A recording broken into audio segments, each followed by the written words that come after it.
Today's show is brought to you by Audible. Audible is offering our listeners a free audiobook with a 30-day trial membership. Just go to audibletrial.com/thestateofperfectbalance and browse the unmatched selection of audio programs. Download a title for free and start listening.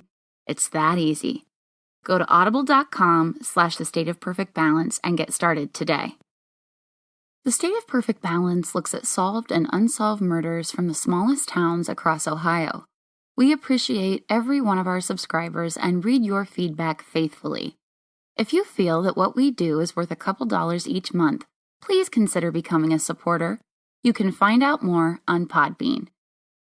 I'd like to give a heartfelt thank you to Kayla Schmitz for recommending this case. This podcast deals with true events of a violent and disturbing nature, intended for a mature audience. Listener discretion is strongly advised. 3 days later, March 22nd, he says he killed his ex-fiancée, the woman who invited him to move up from Texas to live with her at her Urbana apartment. He says he stabbed her in the stomach, and 7 hours later... She asked me if I could just let her die already. I told her there's only one way I can do that. It's not gonna be pleasant. She asked how. And I told her the only way I know is to try to suffocate you some way. I just laid next to her and cried. He says her dying words were from the heart. She told me she still loves me. I asked her how. She said she doesn't know, that she forgives me.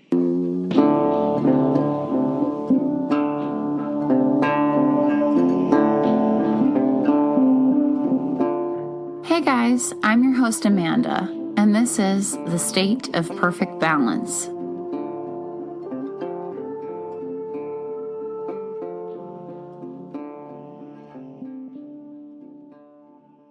When you hear of a home invasion, the words likely conjure a scenario in which one or more people enter a home forcibly, seeking to rob the inhabitants and perhaps relieve them of their lives.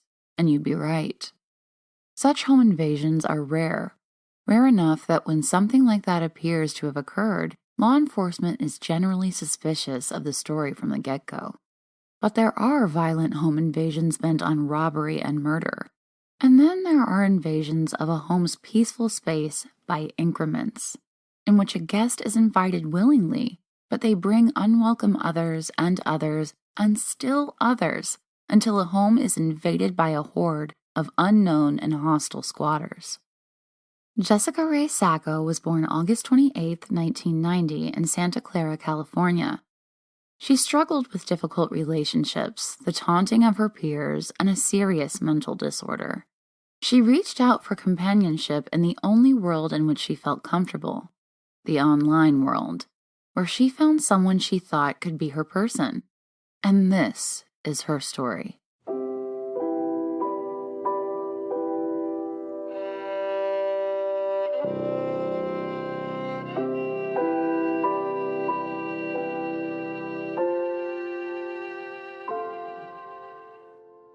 Urbana is a city of some 11,900 people, situated about 50 minutes due west of Columbus in Champaign County. How it came to have the name Urbana is buried in squabbling over this or that Latin term.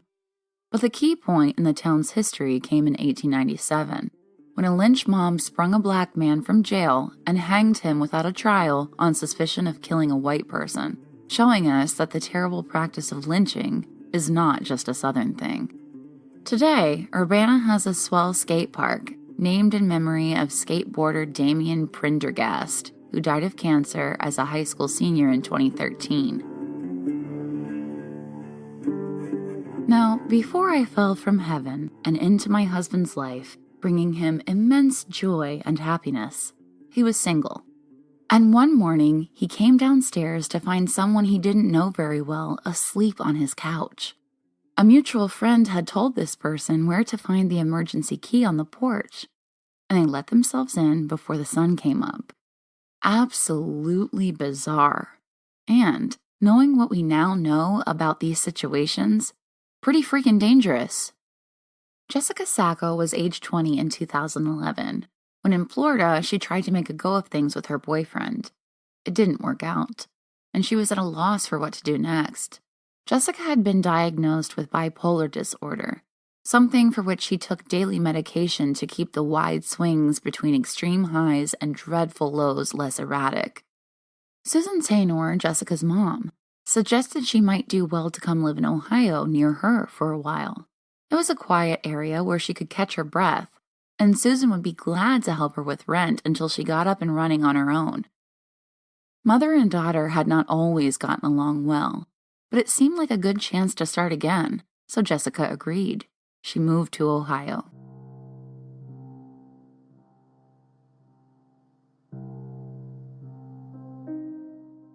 Jessica, born in 1990, grew up alongside the growth of technology and the internet. She had been a somewhat awkward child, remembered her friend Amanda Erb. Erb described Jessica as a sweet girl who was sometimes tormented by others. She was an oddball who was picked on and bullied, she said. She said that Jessica always seemed to take it in stride and was unperturbed, at least outwardly. Jessica settled into her new apartment in Urbana near her mom and began looking for friends and perhaps a new boyfriend online. That was her world, her mom said. That's where she felt most comfortable. Being online, she could be anyone she wanted. She could meet people. Dating sites turned up a little, but she soon connected with a man named Matthew Puccio, a 25-year-old ex-Marine living in Texas, through Facebook. In common, they had both just ended bad relationships, and they were both part of the juggalo subculture. Let me stop here a moment because I'm guessing you're asking the same question I did. Juggalo culture. What the hell is that? Looking to Wikipedia, a juggalo is a fan of the group Insane Clown Posse or any other Psychopathic Records label hip-hop group. Common characteristics of identifying a member of the juggalo subculture are as follows. Drinking and spraying the inexpensive soft drink Faygo, listening to horrorcore and other types of underground rap music, wearing face paint, generally those either like a evil clown or perhaps similar to corpse paint, wearing hatchet gear, having the Hatchet Man logo applied on personal effects and die cast worn as jewelry, making and responding to whoop whoop calls. I don't know if that's what they sound like, but in my mind, it does. Expressing a generally tongue-in-cheek obsession with murder, especially those committed with a blade weapon.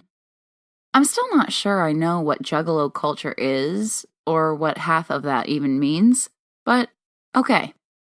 So, the two of them are a little odd, and they grew closer across the miles between Texas and Ohio. After a few months of talking daily, Matthew visited Jessica in Ohio. They apparently hit it off, and not long after, he moved from Texas and into Jessica's apartment. At the same time, her behavior changed. Jessica's mother noticed that she had become more withdrawn and moody, which she gathered largely by reading her daughter's Facebook posts. Sue began worrying that her daughter may have stopped taking her medication. When she went over to visit her, she found out that Matthew had persuaded her to stop taking her prescription meds.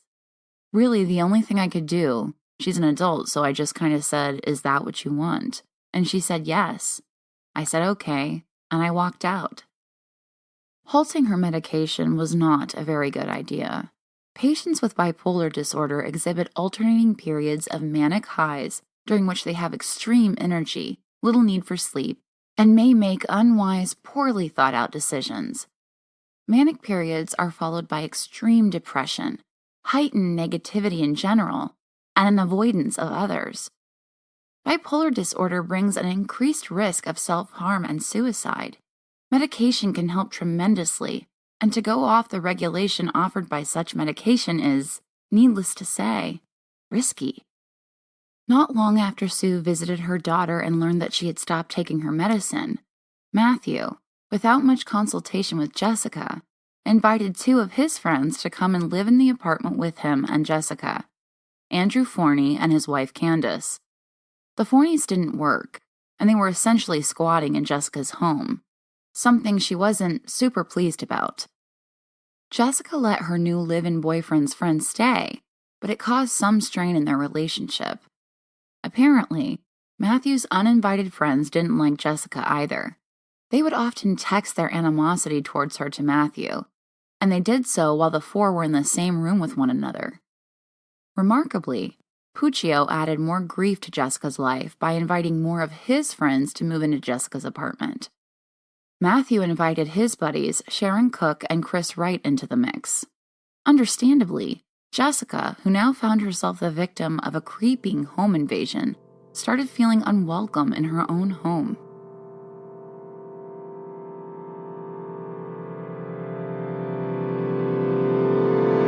It was mid-March 2012, and Jessica was missing, not answering her phone or responding to messages.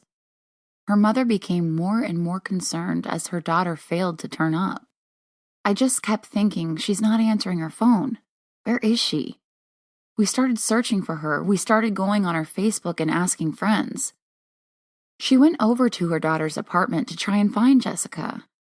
Previously, she went to the home only to be turned away by Jessica's boyfriend, who told Sue that Jessica was at a friend's house. This time, no one was home. Worried, Jessica's mother let herself in with a spare key, and she was shocked at the state of the home. It was really, really awful, she said. I wouldn't let a rat live in there. Maggots and flies all over. The bathroom door of the apartment was locked. Sue noticed a strong, pungent odor, so she called the landlord asking him to open the door. Nothing, besides the maggots and flies, was amiss inside, except that the bathroom door was locked, which raised suspicion, and the landlord removed the screws securing the doorknob and peered inside. Seeing nothing but a closed shower curtain, he went inside and pulled the curtain back slightly. Inside were parts of Jessica Sacco's dismembered body. She had been dead for 8 days.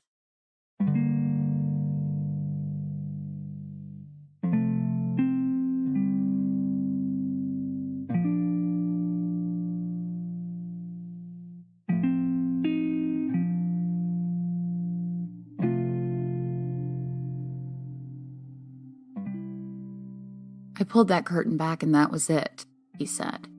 And I zoomed out the front door. I was trying to gasp for air. All I could think about was the sadness for her mother. Police later found out that Matthew stabbed Jessica in the abdomen. He then texted his friends from within the house to let them know that he had stabbed her in the stomach. They were all in the living room.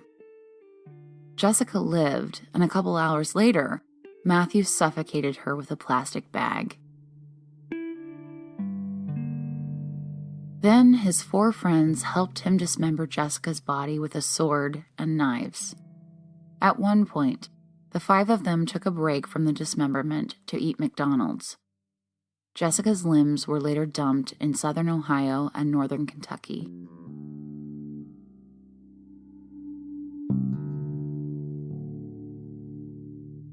Puccio claimed that Sacco begged him to kill her after she was confronted about text messages she sent saying she wanted him dead. That's what he said. But Matthew told at least 5 versions of what happened to his girlfriend before he finally admitted the truth. He later pleaded guilty to stabbing, suffocating, and dismembering Jessica.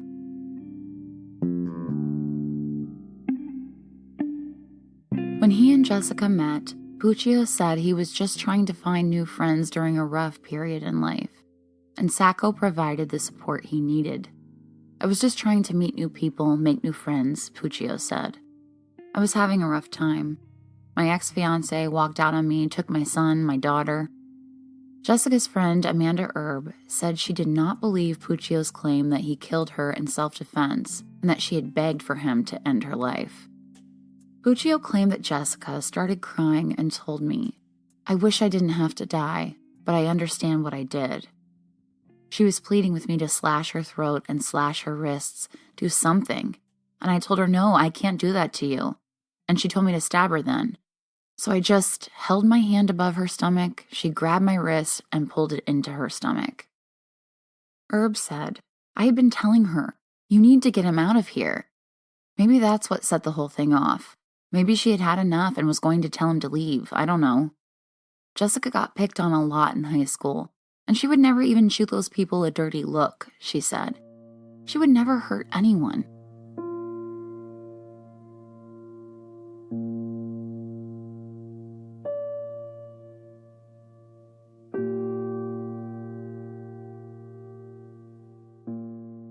Puccio's guilty plea brought him a sentence of life in prison. Andrew Forney was sentenced to 10 years for his role. His wife Candace Forney was sentenced to 6 years. Sharon Cook was sentenced to 3 years, and Chris Wright was given 4. According to Puccio, Jessica's last words were, "I still love you, and I forgive you."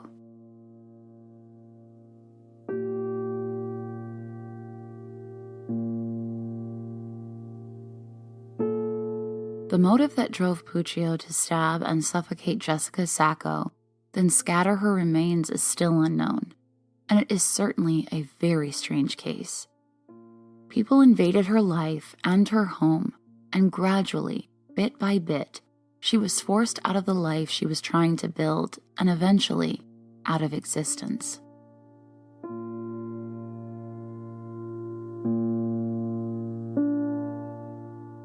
Candlelight memorial service planned by her friend Amanda Erb was held in a shocked Urbana. Though few, if any, could claim to have been close to Jessica, neighbors said she seemed like a fine person, always friendly, always polite. Amanda said Jessica was a smart girl, but getting good grades was something of a struggle. Given that she seems to have struggled with a serious disorder for much of her life, it's no surprise that she might have difficulty with her studies or with forming relationships. There were more than 100 people at the memorial. Most of them had never met the person they mourned, but felt moved by such a terrible, senseless, and violent murder.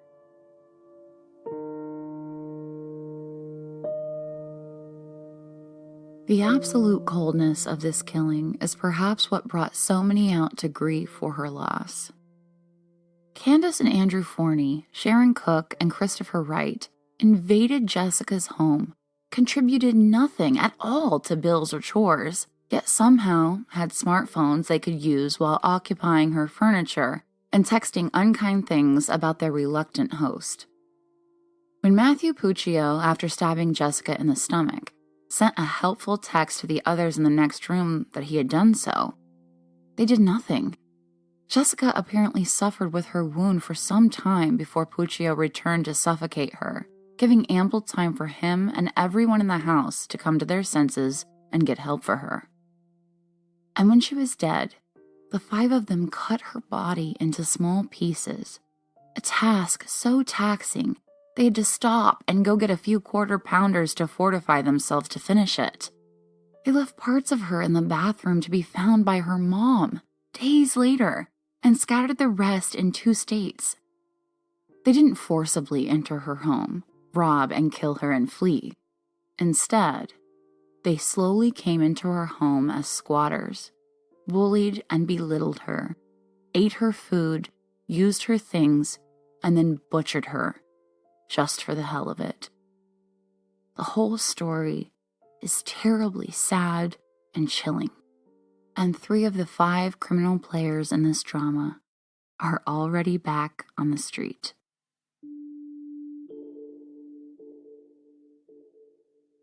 I still love you, and I forgive you. It's very, very hard to buy the "she asked me to stab her and pulled the knife into her own stomach and then said she loved me" story. But there's no way to know. It's Jessica Sacco's secret.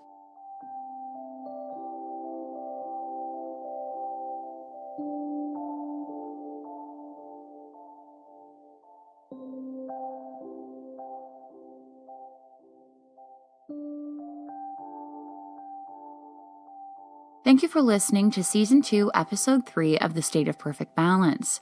You can follow us on Instagram at The State of Perfect Balance Pod and on Twitter at State Perfect. We bring you new episodes with stories of solved and unsolved murders in the smallest towns across Ohio. And remember, lock your doors. Evil lives everywhere. Not all small towns are safe.